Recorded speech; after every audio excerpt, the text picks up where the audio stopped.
Friends, তোমাদের জন্য আজ একটি থাই ড্রামা নিয়ে এসেছি যার নাম হলো লিভ ডে। আর এটা 2025-এ কদিন আগে রিলিজ পেয়েছে। প্রতি সপ্তাহে এর একটি করে এপিসোড আসবে। আমার কাছে এর স্টোরিটা অনেক ইউনিক লেগেছে, তাই আমি এটা এক্সপ্লেন করার চেষ্টা করব। তোমাদের প্রথম এপিসোডটা কেমন লেগেছে তা অবশ্যই বলে দিও। তো চলো শুরু করছি।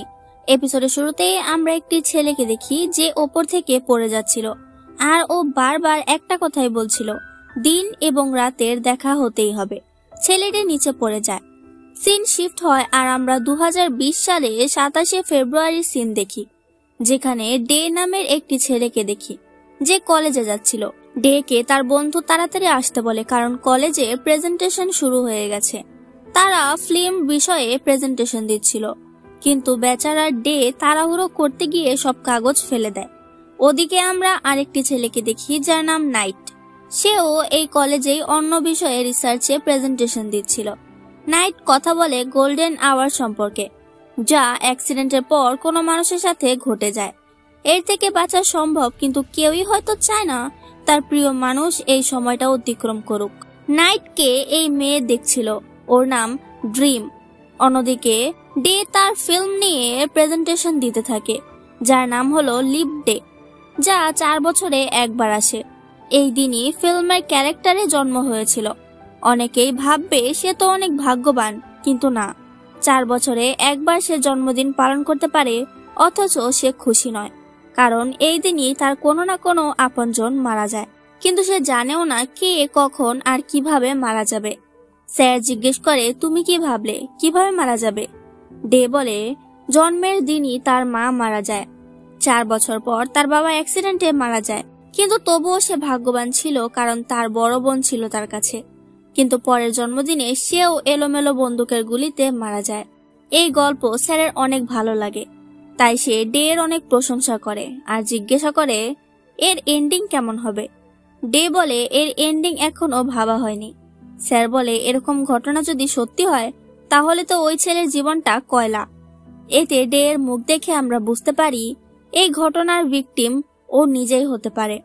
যাই হোক, অন্যদিকে নাইট যখন লিফটে ওঠে তখনই সেখানে ড্রিম চলে আসে আর বলে, 1 সপ্তাহ হয়ে গেছে, তুমি আমার মেসেজের রিপ্লাই দাওনি, ইগনোর করছো আমাকে।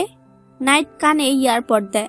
এতে ড্রিম রেগে যায় যে এতদূর এগিয়ে এখন তুমি সবকিছু শেষ করে দিতে চাইছো। নাইট বলে, ড্রিম আমাকে জ্বালিও না। ড্রিম বলে, জ্বালানো তো আমি এখনো শুরুই করিনি। কিন্তু নাইট ওর কোনো কথাই শোনে না আর লিফট থেকে বেরোতে বলে। এতে ড্রিম চলে যায়। ডে তার ভাইকে ফোন দিচ্ছিল, কিন্তু ওর ভাই রুবিক কিউব খেলছিল।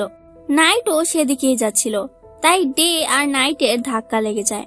তখনই হঠাৎ ডে এর ভাই অদ্ভুত ব্যবহার করতে শুরু করে। ও অনেক শব্দ শুনতে পাচ্ছিল, তাই বাঁচার জন্য ফ্রিজের মধ্যেকার সব জিনিস বের করে সেখানে ঢুকে পড়ে। ও বারবার একটা কথাই বলছিল, দিন এবং রাতের দেখা হতেই হবে। আর এদিকে অলরেডি ডে এবং নাইটের দেখা হয়ে যায়। তো যাই হোক, ডে তাড়াতাড়ি বাড়ি ফিরে আসে আর ফ্রিজের দরজা খুলে বলে, তুমি এখানে ঢুকে কেন আছো? তাড়াতাড়ি বের হও। এখানে আমরা জানতে পারি ওর নাম ওসন। ডে ওসনকে টেনে বের করে আর তাড়াতাড়ি সোফায় নিয়ে শুইয়ে দেয়। ও ওসনের গায়ে ব্ল্যাঙ্কেট দিয়ে দেয়। তখন ওসন বারবার বলতে থাকে, তারা তারা। ডে জিজ্ঞেস করে, তারা? ওসন কিছু না বলে চলে যাচ্ছিল। তাই ডে বলে, আমাকে বললে তোমায় প্ল্যানেটেরিয়ামে নিয়ে যাব, বলো তারা তোমাকে কি বলেছে? ওসন থেমে যায় আর বলে, তারা বলেছে আমরা সবাই মরে যাব। যা শুনে ডে শকড হয়ে যায়। অন্যদিকে ড্রিমের সাথে একটি ছেলে ফ্লার্ট করতে চলে আসে, তার নাম হলো উইন।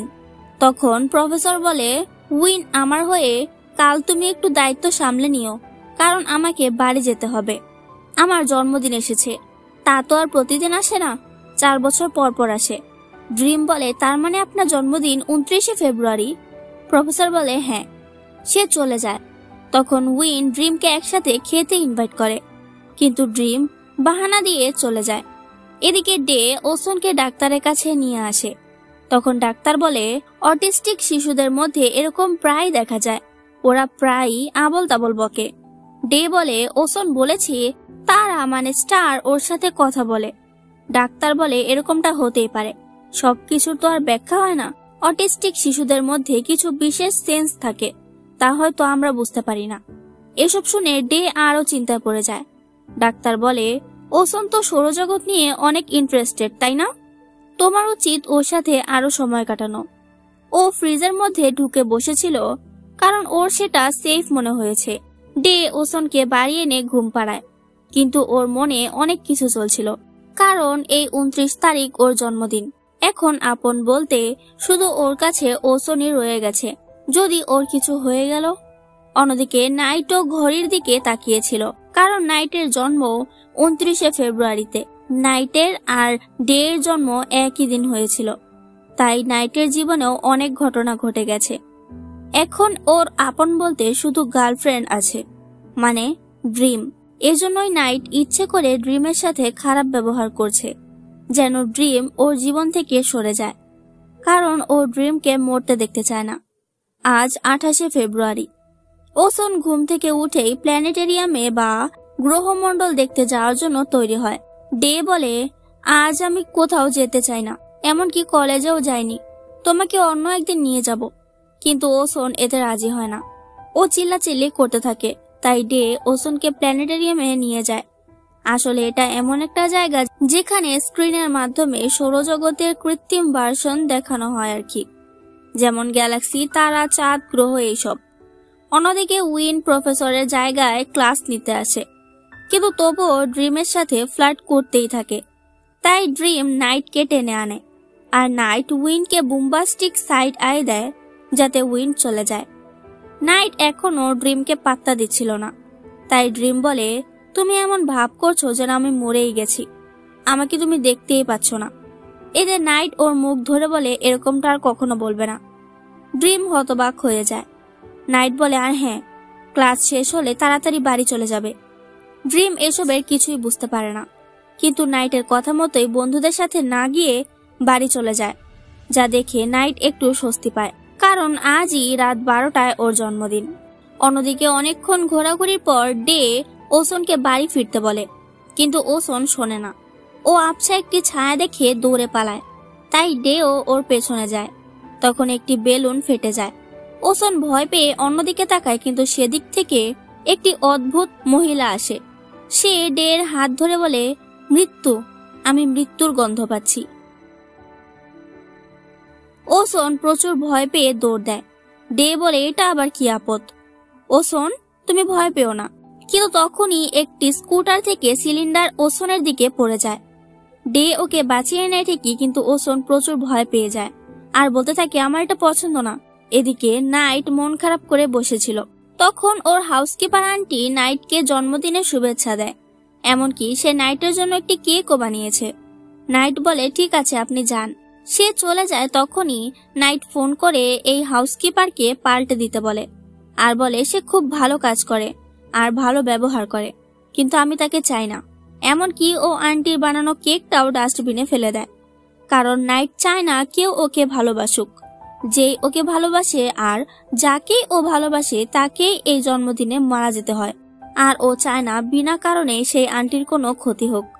এদিকে নাইট আর ওদিকে ডে দুজনেই দরজা বন্ধ করে ঘরে চলে আসে।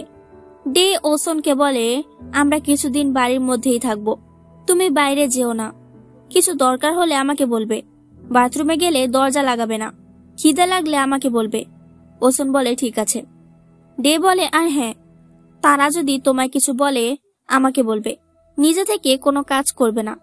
ওসন বলে, চিন্তা করো না, তুমি যদি আমাকে ভালো না বাসো তাহলে আমি মরবো না। ডে হতবাক হয়ে যায় আর বলে, না, মরবে না তুমি, তোমার মতো লোককে কে ভালোবাসবে? হ্যাঁ। ওসন বলে, ভালোই তো, তাহলে তো আমি মরবো না। কিন্তু ডে অনেক ভয় পেয়ে যায়, কারণ ও নিজের বড় ভাই ওসনকে অবশ্যই ভালোবাসে। অন্যদিকে নাইট সকল দরজা বন্ধ করে একটি জায়গায় বসে থাকে। নাইট নিজেকেই বলতে থাকে, কারো সম্পর্কে ভাবা যাবে না। এভাবে রাত হয়ে যায়। তখনই বাইরে প্রচুর বৃষ্টি শুরু হয় আর বজ্রপাত শুরু হয় আর কিসের একটা শব্দ শুরু হয়। এতে ওসন প্রচুর ভয় পেয়ে যায়, কিন্তু ডে বলে, ও পানি গরম হয়ে গেছে, তোমার জন্য আমি খাবার নিয়ে আসছি। ও তাড়াতাড়ি গিয়ে খাবার তৈরি করে আর ওসনকে দেয়, কিন্তু সেটা খাওয়ার আগেই বিদ্যুৎ চমকায় আর সিলিং থেকে পানি গড়িয়ে মাল্টিফ্ল্যাগের মধ্যে চলে যায় আর তার থেকেই ফায়ার করতে শুরু করে। এমনকি পাশের ফ্যানটা ধ্বংস হয়ে যায়। আশেপাশে সকল লাইট ভেঙে যেতে থাকে। আশেপাশের এই পরিস্থিতি দেখে ওসন প্যানিক করতে শুরু করে। ও দৌড়ে বৃষ্টির মধ্যেই বাড়ির বাইরে চলে যায়। ডে ওর পেছনে দৌড়াতে থাকে।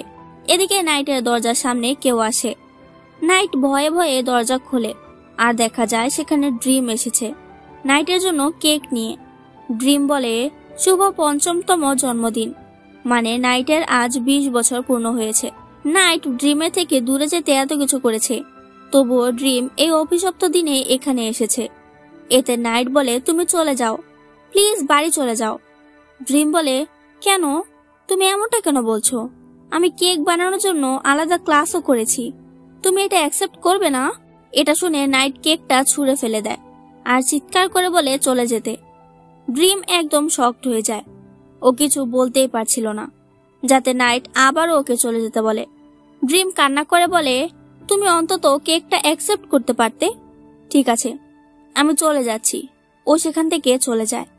ড্রিমের সাথে এত খারাপ ব্যবহার করে নাইট অনেক ভেঙে পড়ে, কিন্তু তখন ওর মনে পড়ে রাস্তায়ও তো ড্রিমের কিছু হতে পারে। এজন্য ও তাড়াতাড়ি গাড়ি নিয়ে যায় ড্রিমের কাছে আর বলে গাড়িতে উঠতে, কিন্তু ড্রিম ওঠে না। তখন নাইট বাইরে চলে আসে আর রিকোয়েস্ট করে গাড়িতে উঠতে বলে, না হলে তোমার বিপদ হতে পারে। ড্রিম বলে তাতে তোমার কি, আমাকে তো চলেই যেতে বলেছিলে। নাইট বলে প্লিজ কথা শোনো, গাড়িতে বসো, যাতে ড্রিম ওকে একটি চড় মেরে দেয়। তবুও নাইট ওকে রিকোয়েস্ট করছিল, তাই ড্রিম গাড়িতে উঠে বসে। তখন মুষলধারে বৃষ্টি শুরু হয়। তাড়াতাড়ি গাড়ি চালাতে গিয়ে নাইট অনেক স্পিড বাড়িয়ে ফেলে, যা দেখে ড্রিম কিছুই বুঝতে পারছিল না হঠাৎ করে নাইটের এমন কি হলো। অন্যদিকে ওসন উড়াধুরা দৌড়াচ্ছিল, তার পেছনে ডে আসছিল আর তাকে থামতে বলছিল। ওসন রেড লাইট দেখে রাস্তা পার হতে যায়, কিন্তু বৃষ্টির মধ্যে সবাই স্পিডে গাড়ি চালাচ্ছিল। ওসন একটি গাড়ি থেকে বেঁচে যায়, কিন্তু নাইটের গাড়ির সাথে ওসনের ধাক্কা লেগে যায়। এমনকি নাইটের গাড়িরও অ্যাক্সিডেন্ট হয়ে যায়। ওসন মাটিতে পড়ে যায়। ডে দৌড়ে তার ভাইয়ের কাছে আসে, কিন্তু ওসন অজ্ঞান হয়ে গেছে। গাড়ির মধ্যে নাইট ঠিকই ছিল। ড্রিমের অবস্থা অনেক খারাপ ছিল। নাইট অনেক ভেঙে পড়ে, কারণ ও যেটা আটকাতে চেয়েছিল তা আটকাতে পারল না। তখন ও ডের কণ্ঠ শুনতে পায়, তাই বাইরে বের হয়। ডে ওসনকে ধরে অনেক কান্না করছিল, কারণ ও নিজেও ওসনকে বাঁচাতে পারেনি। ডে নাইটকে দেখে আর এখানে আবারও ডে এবং নাইটের দেখা হয়, অর্থাৎ ওসনের ভাষায় দিন এবং রাতের দেখা হয়। এখানে লিভ ডে থাই ড্রামার এপিসোড 1 শেষ হয়। পরের এপিসোড অলরেডি রিলিজ পেয়েছে, তাই আমি কাল পরশু নিয়ে আসবো। বাই।